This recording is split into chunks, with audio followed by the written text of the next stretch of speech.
Yes, that was a long reading. And in fact, that was 2/3 of, or 3/4 of Stephen's sermon. அது பெரிய வேத பாடம். இது ஸ்தேவானுடைய பிரசங்கத்திலே கிட்டத்தட்ட 3.25 பகுதி, 3/4 பகுதி. But I wanted to get back to the Bible. நான் உங்களை மீண்டும் வேதாகமத்துக்கு திருப்பி கொண்டு போக வேண்டும் என்று விரும்பினேன். Because the truth in the Bible is unchanging. ஏனென்றால் வேதாகமத்திலே உள்ள சத்தியம் மாறாது. This is what Stephen really preached. இதுதான் ஸ்தேவானுடைய பிரசங்கம். 2000 years ago. 2000 வருஷங்களுக்கு முன். And you may have noticed a lot of information there. இதிலே பலவிதமான ஆதாரங்கள், பல காரியங்கள் சொல்லப்படுவதை நீங்கள் கவனித்திருப்பீர்கள். But he was quoting the Old Testament very, very accurately. ஆனாலும் அவன் பழைய ஏற்பாட்டில் உள்ள வேதவாக்கியங்களை சரியான முறையிலே அங்கே கொடுத்தான். And the great thing about our faith, our religion, is that it's not based on opinion.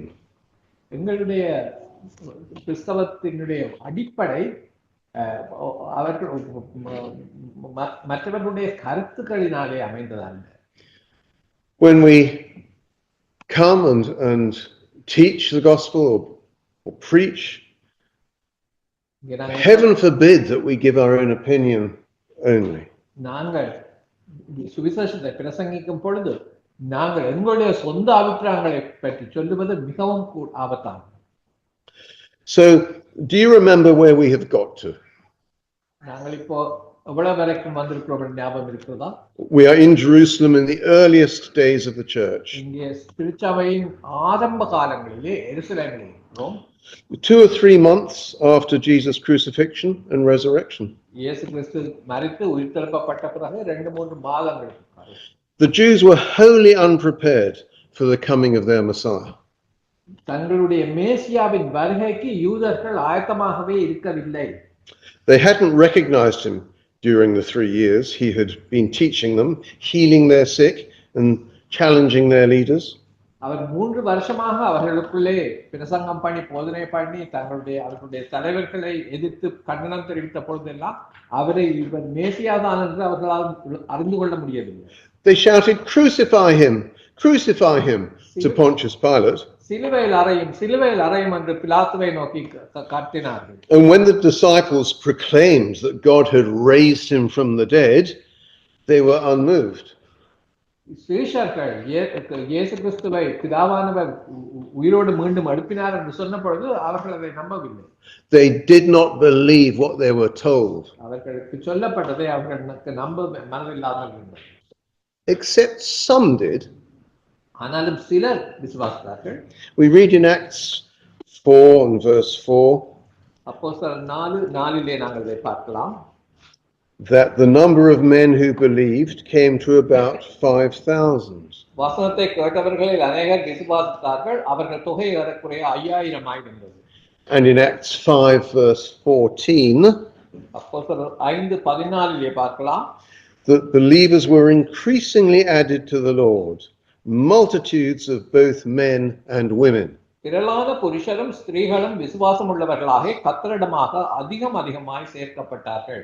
It was so important that they should believe in our precious Messiah. நம்முடைய அருமையான இந்த மேசியாவிலே அவர்கள் விசுவாசம் நம்பிக்கை வைக்க வேண்டும் என்பது முக்கியம்.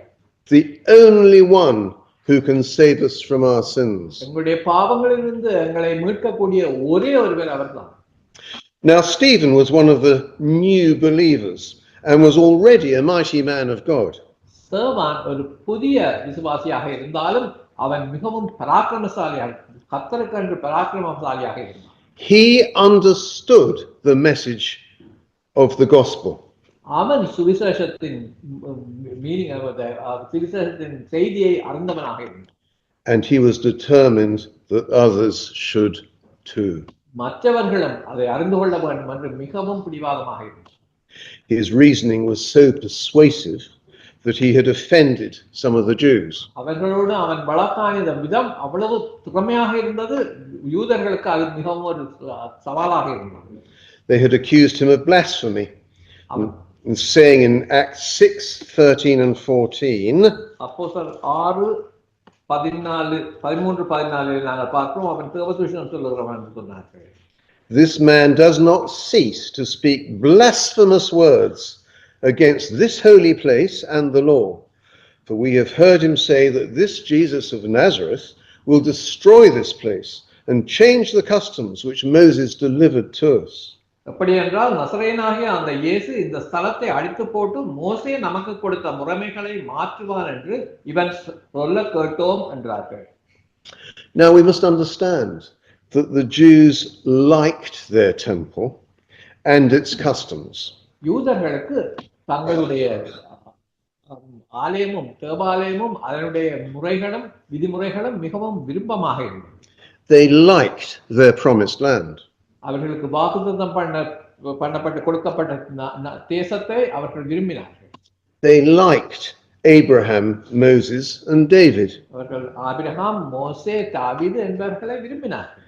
But as for Jesus of Nazareth, they didn't know where he had come from. ஆனால் நசரேயனாகிய இயேசு அவர் எங்கே இருந்து வந்தார் என்று அவர்களுக்கு தெரியவில்லை. They were stuck in the Old Testament.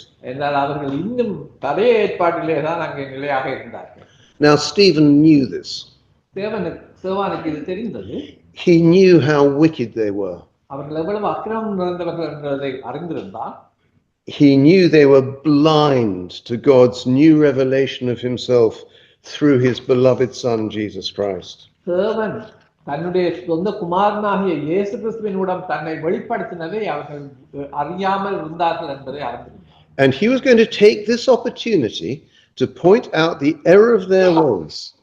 இந்த சந்தர்ப்பத்தை அவன் பயன்படுத்தி அவர்களுடைய வழிகளில் எவ்வளவு பிழையானவை என்பதை அவர்களுக்கு காட்ட விரும்பினார். Now his three main points are, and I've been through this last time I spoke. போன முறையில் நான் இதை பற்றி பேசினேன். அவனுடைய 3 காரியங்களை பற்றி கூறுகிறார். The patriarchs who they loved so much were strangers in a land not yet their own.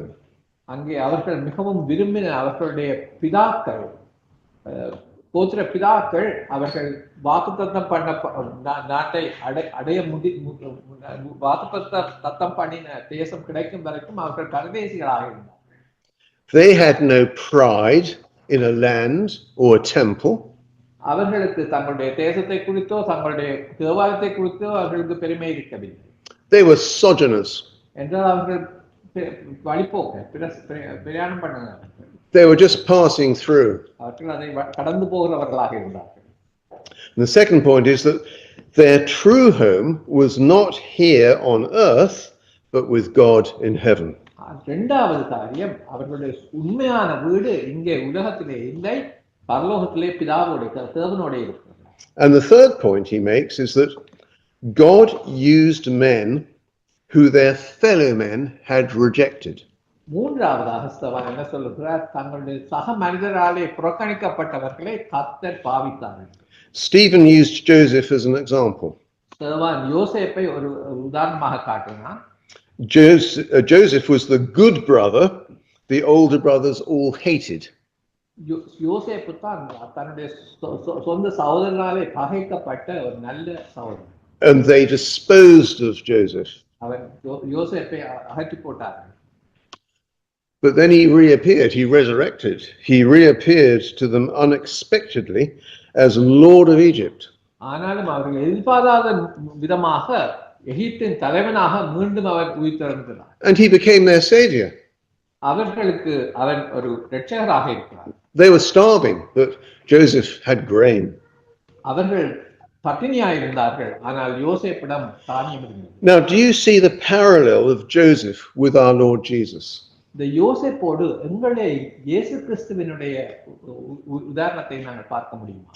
And as Isaiah said, despised and rejected, they esteemed him not. ஏசாயா சொல்வது போல் அவர் புறக்கணிக்கப்பட்டவராய் இருந்தால் அவர்கள் அவரை எடுத்து பார்க்கவில்லை. So getting back to Acts chapter 6 மீண்டும் அப்போஸ்தலர் 6ஆம் அதிகாரத்துக்கு வருகிறோம். and verse 17, which is where our reading continued. Acts chapter 7, I mean. Yes. அப்போஸ்தலர் 7ஆம் அதிகாரத்திலே வருகிறோம். 16வது வசனத்திலிருந்து தொடங்கினோம். Then Stephen ceases talking about Joseph and moves on to talk about Moses. சேவான் அங்கே யோசேப்பை பற்றி பேசுவதை நிறுத்தி மோசேயை பற்றி பேசத் தொடங்குகிறார். Moses, like Joseph, was initially despised and rejected. மோசேயும் யோசேப்பை போலவே ஆரம்பத்திலே புறக்கணிக்கப்பட்டார். Yet nobody was held in higher esteem by the Jews than Moses. ஆனாலும் யூதர்களினாலே மோசேயை போன்ற ஒரு உயர்ந்த இடத்திலே ஒருவரையும் அவர்கள் வைக்கவில்லை. We're told in the Old Testament that God spoke to Moses as man to man. இங்கே பழைய ஏற்பாட்டில் நாங்கள் வாசிக்கிறோம், ஆண்டவர் மோசேயோடு மனுஷனுக்கு மனுஷன் பேசுவது போல் பேசினார். Moses brought them the law, which they proudly believed that they were keeping. மோசே அவர்களுக்கு கற்பனைகளை கொண்டு வந்தார். அவர்கள் நினைத்தார்கள் பெருமையாக தாங்கள் அதை பாதுகாக்கிறோம் என்று, அதை கடைபிடிக்கிறோம் என்று. And yet don't you remember how the law was so difficult for them to keep? ஆனாலும் உங்களுக்கு ஞாபகம் இருக்கும், தேவனுடைய கற்பனைகள் அவ்வளவு லேசாக இல்லை அதை கடைபிடிப்பது. And the Jews had tested Jesus by saying to him, Moses said this, what do you say?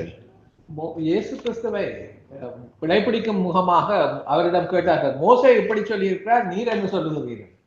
As when the woman was caught in adultery and they brought her to Jesus, விபச்சாரத்திலே அகப்பட்ட அந்த பெண்ணை இயேசுவிடம் கொண்டு வந்தபோது இதை கேட்டார்கள். They said in John 8 verse 5, யோவான் 8:5 நாங்கள் பார்க்கலாம், Moses in the law commanded us that such should be stoned. But what do you say? இப்படிப்பட்டவர்களை கல்லெறிந்து கொள்ள வேண்டும் என்று மோசே நியாயப்பிரமாணத்தில் நமக்கு கட்டளையிட்டு இருக்கிறாரே, நீர் என்ன சொல்லுகிறீர் என்றார். And what did he say? அவர் என்ன சொன்னார்? And in verse 7 of John 8, he who is without sin among you, let him throw a stone at her first. 7ஆம் வசனத்தில் நாங்கள் பார்க்கிறோம், உங்களில் பாவம் இல்லாதவன் இவள் மேல் முதலாவது கல்லெறிய கடவன். Consider this. யோசித்து பாருங்கள். Jesus was then living in the Old Testament under the law of Moses. இயேசு கிறிஸ்து அந்த நாட்களிலே பழைய ஏற்பாட்டின் கட்டளைகளுக்கு கீழே ஜீவித்தார். Stoning such a woman under the law of Moses was the right thing to do. அப்படிப்பட்ட அந்த பெண்ணை கல்லெறிந்து கொள்ளுவதுதான் சரியானதாக இருந்தது. And Jesus wouldn't deny it. அதை இயேசு கிறிஸ்து மறுதலிக்க முடியாது. How wonderfully he neutralized a difficult situation. ஆனால் அப்படியான ஒரு சந்தர்ப்பத்தை அவர் எவ்வளவு அழகாக சமாளிக்கிறார் என்று பாருங்கள். Without denying the Old Testament law, and two, by displaying New Testament compassion. அங்கே பழைய ஏற்பாட்டினுடைய கட்டளையை நிராகரிக்காமல் புதிய ஏற்பாட்டினுடைய இரக்கத்தை அங்கே காட்டுகிறார். In the New Testament, we do not stone adulterers. ஏனென்றால் புதிய ஏற்பாட்டிலே நாங்கள் விபச்சாரக்காரரை கல்லெறிந்து கொள்வதில்லை. As New Testament Christians, we do not obey the letter of the law of Moses. கிறிஸ்தவர்களாகிய புதிய ஏற்பாட்டு கிறிஸ்தவர்களாகிய நாங்கள் மோசேயினுடைய கட்டளைகளின் வசனத்தை கடைபிடிப்பதில்லை. We are led by the Spirit of God. ஆனால் தேவனுடைய ஆவியினாலே வழிநடத்தப்படுகிறோம். So the letter of the law is replaced by the good will of the Spirit. ஆகவே கட்டளைகளினுடைய அந்த வார்த்தைகள் பரிசுத்த ஆவியினுடைய கருணையினாலே அங்கே மாற்றப்படுகிறது. Who inspires us to live godly and righteous lives. ஆவியானவர் எங்களை கடவுளுக்கு ஏற்ற விதமாக நடப்பதற்கு எங்களுக்கு ஊக்குவிக்கிறார். Now at verse 20, at this time Moses was born and was well pleasing to God. We are going back to that. Yes, it's not a quote, it's just paraphrasing. 7ஆம் அதிகாரத்துக்கு மீண்டும் வருகிறோம். Who else was well pleasing to God? வேறு யார் மோசேயை போல வேறு யார் கர்த்தருக்கு பிரியமானவனாக இருந்தார்? Jesus was. இயேசு. In verse 19, the Egyptians made them expose their babies so that they might not live. 19ஆம் வசனத்திலே That is verse 19, I think. It's part of verse அவர்கள் 19. தம்முடைய ஜனங்களை வஞ்சனையா நடப்பில் தம்முடைய பிதாக்களின் குழந்தைகள் உயிரோடிராத படிக்கு அவர்கள் அவைகளை வெளியே போட்டுவிடும்படி செய்து. Who else was exposed as a baby? வேறு யார் குழந்தையாக இருக்கும் பொழுது ஆபத்துக்கு செலுத்தப்பட்டவர்? Jesus was. இயேசு கிறிஸ்து. When Herod, seeking to kill him, slaughtered all the male children under 2 years old around Bethlehem. ஏரோது அந்த குழந்தையை அழிக்கும்படியாக பெத்லெஹேமிலே உள்ள 2 வயதுக்கு உட்பட்ட எல்லா குழந்தைகளையுமே கொல்லும்படியாக கட்டளை கொடுத்தார். And we're told in verse 22 that Moses was learned in all the wisdom of the Egyptians and was mighty in words and deeds. 22வது வசனத்திலே மோசே எகிப்தியருடைய சகல சாஸ்திரங்களிலும் கற்பிக்கப்பட்டு வாக்கிலும் செய்கையிலும் வல்லவனானான். And who else came from the ruler's household to a fallen people? வேறு யார் இந்த அரண்மனையிலே இருந்து ராஜாவிடமிருந்து விழுந்து போன ஜனத்தை தேடி வந்தவர்? Jesus did. இயேசு கிறிஸ்து. He came from heaven above. அவர் பரலோகத்திலிருந்து வந்தவர். He spoke with authority. அவர் அதிகாரத்தோடு பேசினார். And in Acts 10:38, but don't turn to it. Oh, I think we'd better. அங்கே அப்போஸ்தலர் 10:38 பார்க்கலாம். He went about doing good, healing all who were oppressed by the devil, for God was with him. ரசகனாகிய இயேசுவை தேவன் பரிசுத்த ஆவியினாலும் வல்லமையினாலும் அபிஷேகம் பண்ணினார். தேவன் அவருடனே கூட இருந்தபடியினாலே அவர் நன்மை செய்கிறவராகவும் பிசாசின் வல்லமை அகப்பட்ட யாவரையும் குணமாக்குகிறவராகவும் சுற்றித் திரிந்தார். In verse 23 of Acts 7, now when he was 40 years old, it came into his heart to visit his brethren, the children of Israel. இங்கே 23ஆம் வசனத்திலே பார்க்கிறோம். அப்போஸ்தலர் அவருக்கு 40 வயதான போது இஸ்ரவேல் புத்திரராகிய தன்னுடைய சகோதரனை கண்டு சந்திக்கும்படி அவர்களுடைய இருதயத்தில் எண்ணம் உண்டாயிற்று. Just like Jesus, yes, when he was about 30 years old. இயேசு கிறிஸ்துவும் 40 வயது உள்ளவரானார். In verse 24, 30 வயது. Verse 24, and Moses, seeing one of them suffer wrong, he defended and avenged him who was oppressed and struck down the Egyptian. அப்பொழுது அவர்களில் ஒருவன் அநியாயமாய் நடத்தப்படுகிறதை அவன் கண்டு அவனுக்கு துணை நின்று எகிப்தியனை வெட்டி துன்பப்பட்டவனுக்கு நியாயம் செய்தான். And listen to this, verse 25. For he supposed that his brethren would have understood that God would deliver them by his hand. 25வது வசனத்தை கவனமாக பாருங்கள். தன்னுடைய கையினாலே தேவன் தங்களுக்கு இரட்சிப்பை தருவார் என்பதை தன்னுடைய சகோதரர் அறிந்து கொள்வார்கள் என்று அவன் நினைத்தான். But they did not understand. அவர்களோ அதை அறியவில்லை. And the next day he appeared to 2 of them, verse 26, as they were fighting, and tried to reconcile them, saying, Men, you are brethren, why do you wrong one another? மறுநாளிலே சண்டை பண்ணி கொண்டிருக்கிற 2 பேரை அவன் எதிர்பட்டு, மனுஷரே நீங்கள் சகோதரராய் இருக்கிறீர்கள், ஒருவருக்கொருவர் அநியாயம் செய்கிறது என்ன? Verse 27, but he who did his neighbor wrong pushed him away, saying, Who made you a ruler and a judge over us? பிறருக்கு அநியாயம் செய்தவன் அவனை பிடித்து தள்ளி எங்கள் மேல் அதிகாரியாகவும் நியாயாதிபதியாகவும் உன்னை ஏற்படுத்தினவன் யார்? Verse 28, do you want to kill me as you did the Egyptian yesterday?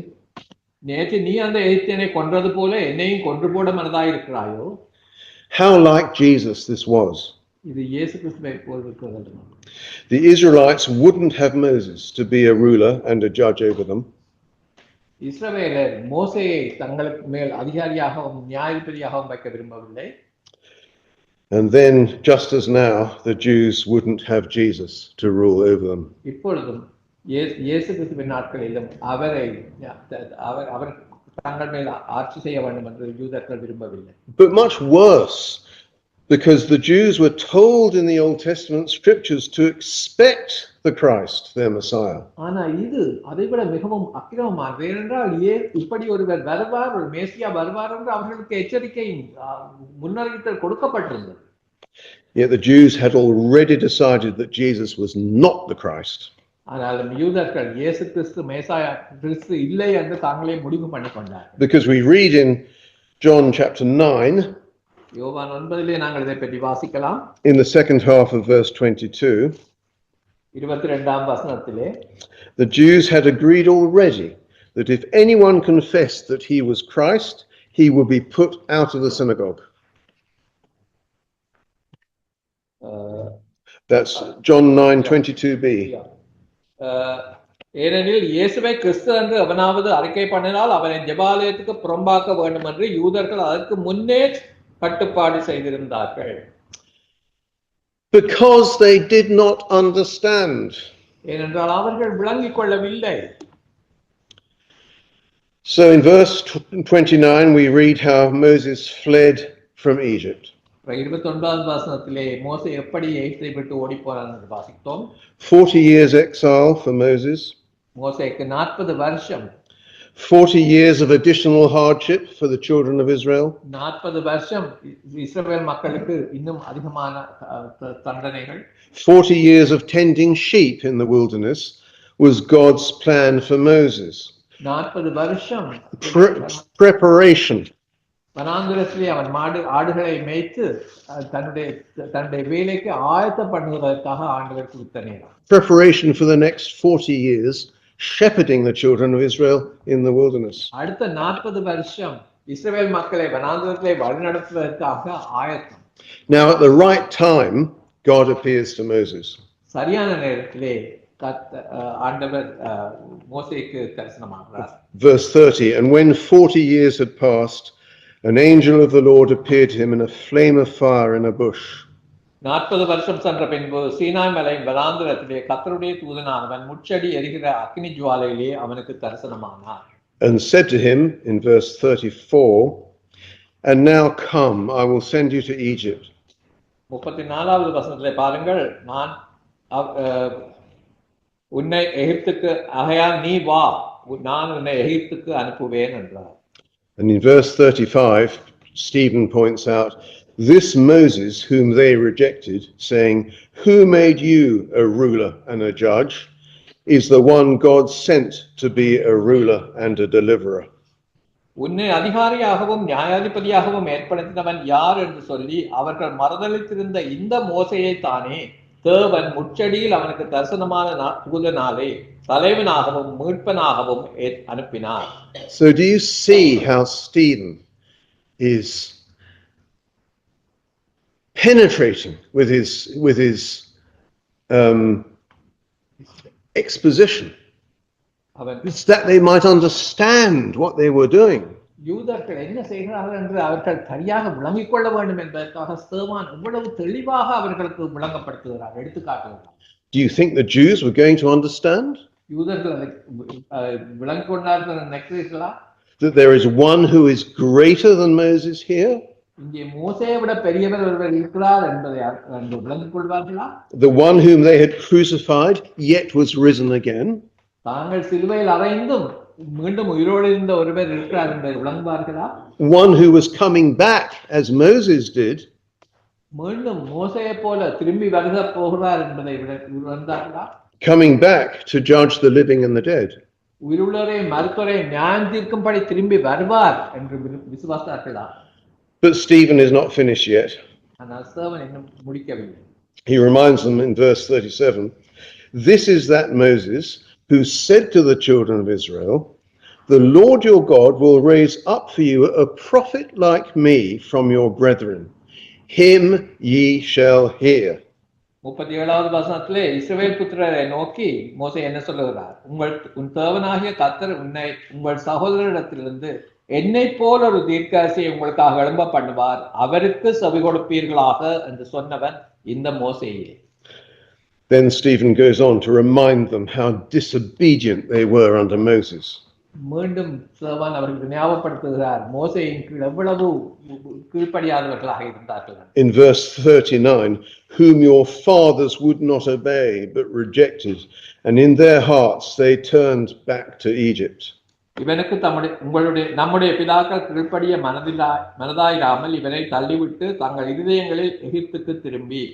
Not only did they get Aaron to make a golden calf for them to worship, Stephen reminded them of their idolatry. இங்கே ஆரோனை நோக்கி அவர்களுக்கு ஒரு கண்டுக்குட்டியை உண்டாக்க சொன்னதுனாலே அவர்கள் மீண்டும் விக்கிரக ஆராதனைக்கு போய்விட்டார்கள் என்பதை ஸ்தேவான் விளங்கப்படுத்துகிறார். He reminded them of their idolatry recorded by the prophet Amos. இங்கே ஆமோஸ் தீர்க்கதரிசியினாலே கூறப்பட்டபடி அவர்களுடைய விக்கிரக ஆராதனையை அவர்கள் போய்விட்டதை பற்றி ஸ்தேவான் அவர்களுக்கு ஞாபகப்படுத்துகிறார். And in 42 he quotes Amos, says, "Did you offer me slaughtered animals and sacrifices during 40 years in the wilderness, O house of Israel?" இஸ்ரவேல் வம்சத்தாரே, நீங்கள் வனாந்திரத்திலிருந்து 40 வருஷம் வரையில் காணிக்கைகளையும் பலிகளையும் எனக்கு செலுத்தினீர்களோ? So they misbehaved right through those 40 years. இந்த 40 வருஷம் முழுவதுமே அவர் தேவனுக்கு அருவருப்பானதை செய்தார்கள். And Stephen reminded them of it. ஸ்தேவான் அவர்களுக்கு மீண்டும் அதை ஞாபகப்படுத்துகிறார். So what do we make of this? இதை பற்றி நாங்கள் என்ன விளங்கிக் கொள்ளலாம்? Firstly, the Old Testament had ended very badly indeed. ஆகவே பழைய ஏற்பாடு சரியாக பிழையான விதத்திலே தான் முடிகிறது. The Jews were not godly. யூதர்கள் கடவுளுக்கு பயந்தவர்கள் அல்ல. They were religious. அவர்கள் சமய சம்பிரதாயங்களில் கட்டப்பட்டனர். They were self-righteous and hostile to God.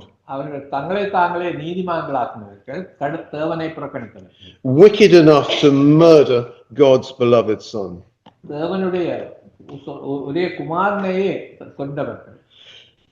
Second, the New Testament had begun at exactly the right time. இரண்டாவதாக புதிய ஏற்பாடு சரியான நேரத்திலே ஆரம்பித்தது. But they did not understand. ஆனால் அவர்கள் அதை விளங்கிக் கொள்ளவில்லை. And are we living in the Old or the New Testament? நாங்கள் இப்பொழுது பழைய ஏற்பாட்டிலேயோ அல்லது புதிய ஏற்பாட்டிலேயோ வாழ்கிறோம். Are we living to a standard like the Jews were and proud of it? யூதர்களை போல் இந்த நிலையிலே நாங்கள் இருக்கிறோம் என்று நாங்கள் பெருமைப்படுகிறோமா? Are we ticking the boxes? அல்லது நாங்கள் இதை செய்தேன் அதை செய்தேன் என்று இந்த பாக்ஸஸை டிக் பண்ற மாதிரி இருக்கிறோமா? Are we trusting in our own righteousness, our own good works? உங்களுடைய சொந்த சுயநீதியிலேயும் உங்களுடைய சொந்த கிரியையிலேயும் நம்பி இருக்கிறோமா? Or do we understand? அல்லது நாங்கள் விளங்கிக் கொண்டோமா? Do we understand the wickedness of our pride and self-sufficiency? எங்களுடைய பெருமையிலும் நாங்களே எல்லாம் செய்யக்கூடிய என்ற எண்ணத்திலும் நாங்கள் எவ்வளவு அக்கிரமக்காரராக இருக்கிறோம் என்பதை உணர்கிறோம். Do we understand the wickedness of the Jews of Stephen's time? ஸ்தேவானுடைய காலத்திலே இருந்த யூதருடைய அக்கிரம நிலையை நீங்கள் உணர்கிறீர்களா? Do we understand the grace and truth that is in our Savior Jesus Christ? நம்முடைய இரட்சகராகிய இயேசு கிறிஸ்துவிலே இருக்கிற சத்தியத்தையும் கிருபையையும் நாங்கள் உணர்கிறோமா? The one who endured the cross, despising the shame, and is now sitting down at the right hand of the throne of God. சிலுவையில் அகோரமான மரணத்தையும் அதனுடைய அவமானத்தையும் தாங்கி இப்பொழுது தேவனுடைய பிதாவினுடைய வலது பாசத்திலே தங்கி வீற்றிருக்கிறவரை நாங்கள் விசுவாசிக்கிறோமா? I'm going to finish with a plea to God, which I hope we can all echo. நான் இப்பொழுது கடவுளிடம் ஒரு மன்றாட்டை வைக்கப் போகிறேன். அதை நீங்கள் எல்லாரும் சேர்ந்து சொல்வீர்கள் நம்புகிறேன். The words come from a chorus that I used to sing at Christian camps and things. ஒரு பாட்டு நான் சிறுவயதிலே பாடிய பாட்டினுடைய பல்லவியில் இருந்து வருகிற வார்த்தைகள். Oh, make me understand it. Help me to take it in. What it meant to thee, the Holy One, to bear away my sin. பிதாவே, பரிசுத்தமான உம்மாலே என்னுடைய பாவத்தை தீர்ப்பதற்கு சுமப்பதற்கு என்ன தேவைப்பட்டது என்பதை நான் அறிந்து கொள்வதற்கு எனக்கு உதவி செய்யணும். Oh, make me understand it. பிதாவே, நான் என்னை விளங்கிக் கொள்ளும்படி செய்யும். This is God's work. இது கடவுளுடைய வேலை. Help me to take it in. இதை நான் ஏற்றுக்கொள்ள உள்ளடக்க எனக்கு உதவி செய்யும். Amen. Amen.